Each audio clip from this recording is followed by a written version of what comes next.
toutes et à tous, bienvenue dans Lyon Week-end. Je vous souhaite un très joyeux Noël à tous. Je suis ravie de vous accompagner jusqu'à 13h pour faire un point sur l'actu lyonnaise de ce dimanche 25 décembre à la une de votre journal. Qui dit Noël dit repas de fête. On était au Hall Paul Bocuse ce matin avec les commerçants. Les Lyonnais peuvent encore aller chercher des produits frais pour ce midi. Huîtres, langoustes ou saumon fumé, il y en a pour tous les goûts et tous les prix. Le Père Noël est passé cette nuit pour déposer les cadeaux au pied de votre sapin, mais il s'est aussi rendu dans les rues de Lyon cette semaine pour distribuer des cadeaux aux sans-abri, vêtements, nourriture, couettes et produits d'hygiène, de quoi apporter un peu de réconfort pendant cette période de fête. Une messe de Noël pas tout à fait comme les autres à Lyon. Près de 3000 chrétiens ont assisté hier soir à un concert de pop chrétienne. Guitare électrique, percussion et public en folie pour célébrer cette fête de manière actuelle.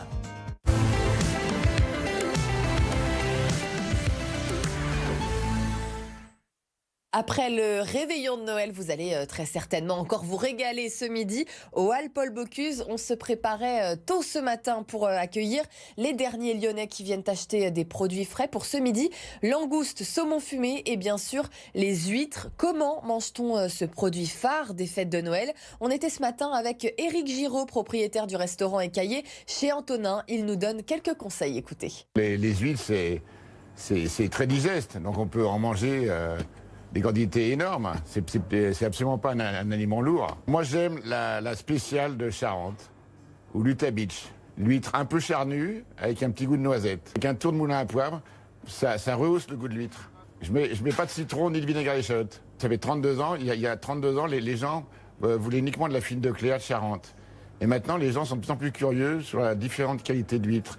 Ils demandent par exemple 6 Utah Beach, 6 Charente, 6 bretonnes, 6 perles de l'impératrice, 6 huîtres de Vendée. Ils veulent goûter différents goûts. Le Père Noël est passé cette nuit pour déposer les cadeaux au pied de votre sapin, mais il s'est aussi rendu dans les rues de Lyon cette semaine pour distribuer des cadeaux aux sans-abri de la Presqu'île. Une opération organisée par l'association lyonnaise Donner la main, don de soi, vêtements, nourriture, couettes et produits d'hygiène, de quoi apporter un peu de réconfort pendant cette période de fête. Lauriane Pellao. Le Père Noël en personne à la rencontre des sans-abri. À l'approche des fêtes de fin d'année, il s'est joint aux bénévoles de cette maraude pour distribuer des cadeaux. Comme tous les ans, pour apporter du réconfort aux personnes qui sont à la rue et aussi des cadeaux qui sont faits par des familles, par des enfants. Ça me fait toujours plaisir et toujours chaud au cœur de pouvoir les remettre aux personnes qui sont à la rue. Des sourires, du réconfort et des larmes de joie. Merci Père Noël. Si les dons de vêtements protègent du froid, c'est bien la présence du Père Noël qui réchauffe les cœurs. Je pensais qu'on nous avait oubliés. Voilà, eux ils passent tout le temps nous voir. Les maraudes, c'est des amours. Ils nous ramènent des couvertures et beaucoup d'amour et beaucoup d'humanité. Cette année, c'est super compliqué parce qu'on sait qu'il y a beaucoup de structures qui vont être fermées là, malheureusement, sur Lyon, entre Noël et Jour de l'An. Mais ouais, c'est super sympa. Pour aider le Père Noël, plusieurs petits lutins comme Jélissa sont venus pour la première fois. C'est triste quand même de voir des gens qui n'ont pas de toit. Et si, ce qui est bien, c'est moi après je suis contente parce qu'on leur donne à manger, on leur donne à boire, on leur donne des habits. Je vais demander à mon papa si je pourrais revenir. Depuis 11 ans, c'est Jean-Marc qui organise ces maraudes. Il se désole de voir que malgré les années, il existe toujours des personnes sans toit, y compris des enfants en bas âge. Je désespère parce que j'ai milité en haut lieu, j'ai été reçu à l'Élysée, j'ai été reçu 3 fois à l'Assemblée nationale et je ne suis pas entendu. La demande de donner la main don de soi dans toute la France et même dans le monde entier, c'est de tout réquisitionner. Le président de l'association appelle tous les Lyonnais à faire un don à ceux dans le besoin afin de ne laisser personne de côté en cette période de fête. Et pendant cette période de fête, certains ne sont pas auprès de leurs proches, de leur famille. C'est le cas de la force Sentinelle. Ces militaires que vous avez déjà certainement vus dans les gares, les aéroports. Au moment des fêtes, la vigilance est renforcée en raison de la menace terroriste. Alors, les militaires patrouillent régulièrement sur les marchés de Noël. Nous les avons suivis ce samedi, jour du réveillon. Louis Léger. Quelque part dans la métropole, ces soldats de l'opération Sentinelle s'équipent avant de partir patrouiller dans les rues. J'ai mon fusil d'assaut, donc c'est un HK416. C'est l'arme de dotation qu'on a.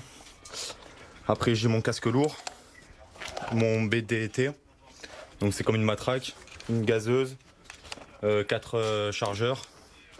Dans mon dos, j'ai des Serflex. Tout le nécessaire pour partir en mission.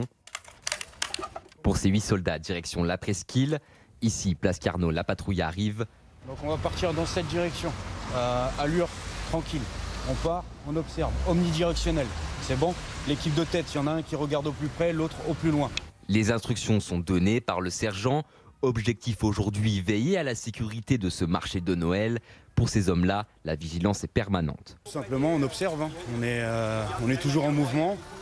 On observe les comportements, s'il peut y avoir des comportements suspects ou s'il peut y avoir même des agressions ou quoi que ce soit, même si ce n'est pas notre mission principale. On est en mesure d'intervenir.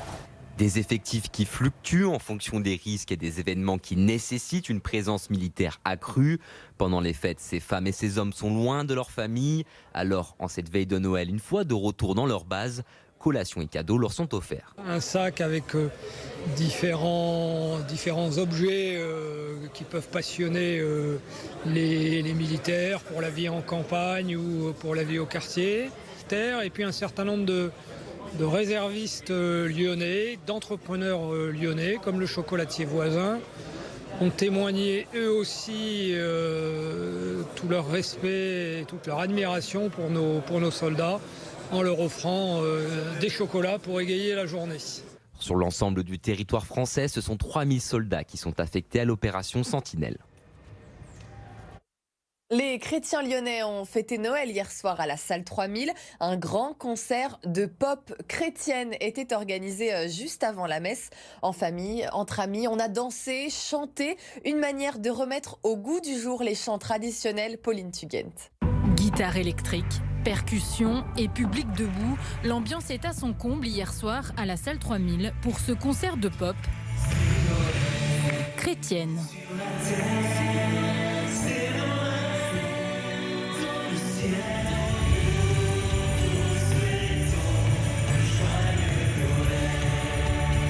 Sur scène, le groupe lyonnais Glorious qui chante la naissance de Jésus.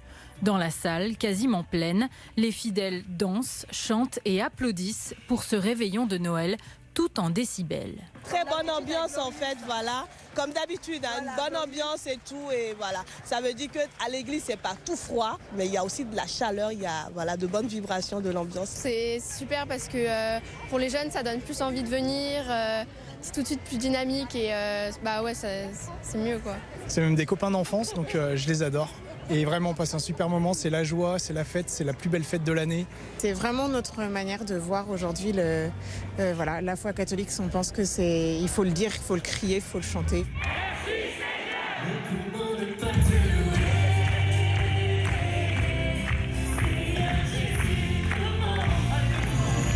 Glorious, un groupe local au succès national, fondé il y a 20 ans par 3 frères drômois, les fidèles musiciens aiment ce mélange des genres.